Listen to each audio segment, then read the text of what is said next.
Welcome to my moto vlog. I love this Goldwing. If I could buy any motorcycle in the world all over again, this would be the bike that I would choose. Although there's a couple of things I don't like about it. The things I like about it so overwhelm the nits that I do have about it that I would not give up this Goldwing. One of my nits is the built-in GPS. One thing I'm told it will do, so this is what I'm trying, is it'll track where you've been. Okay, that brings some value back to the built-in GPS.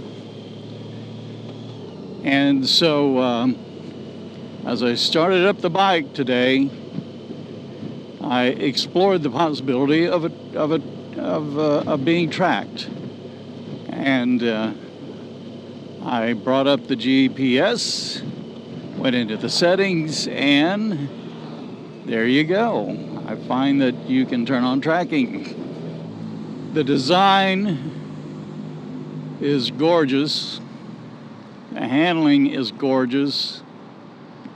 The 6-cylinder engine, the flat 6, is an incredible piece of engineering. Just incredible piece of engineering. Fantastic. That DCT coupled with the 6-cylinder engine, this bike is just a dream to drive.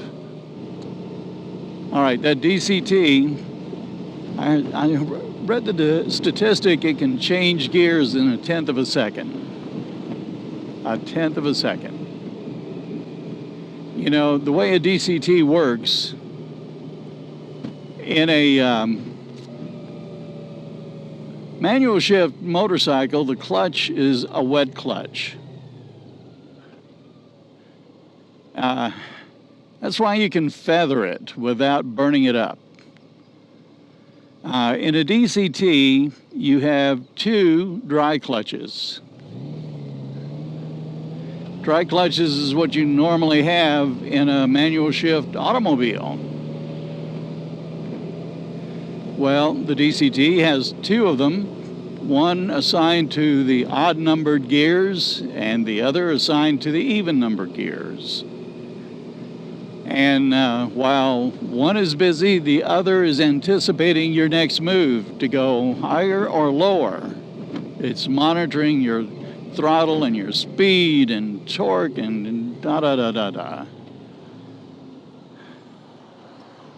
And it seems to always know, because it can change its mind faster than you can think about it.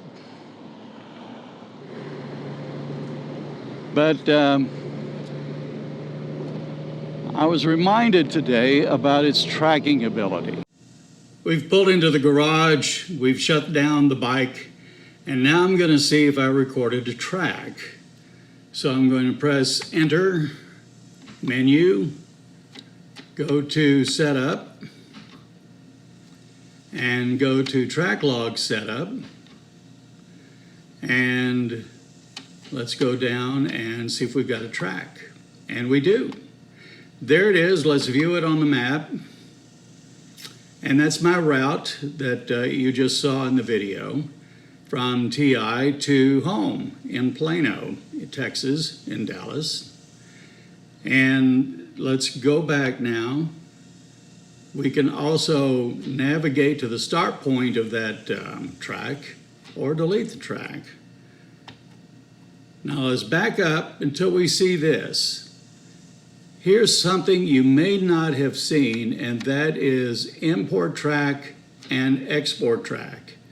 You will not see that if you do not have a USB thumb drive plugged into the bike that is formatted MS-DOS, FAT32. It will not show up with a thumb drive formatted exFAT, or for a Macintosh, say. But if I were to pull that thumb drive, this import and export items will disappear. So this is how you take a track and export it to a USB. Or if another Goldwing writer handed you a thumb drive with a track, you can import it using this. Now, earlier, I had checked this to start recording a track.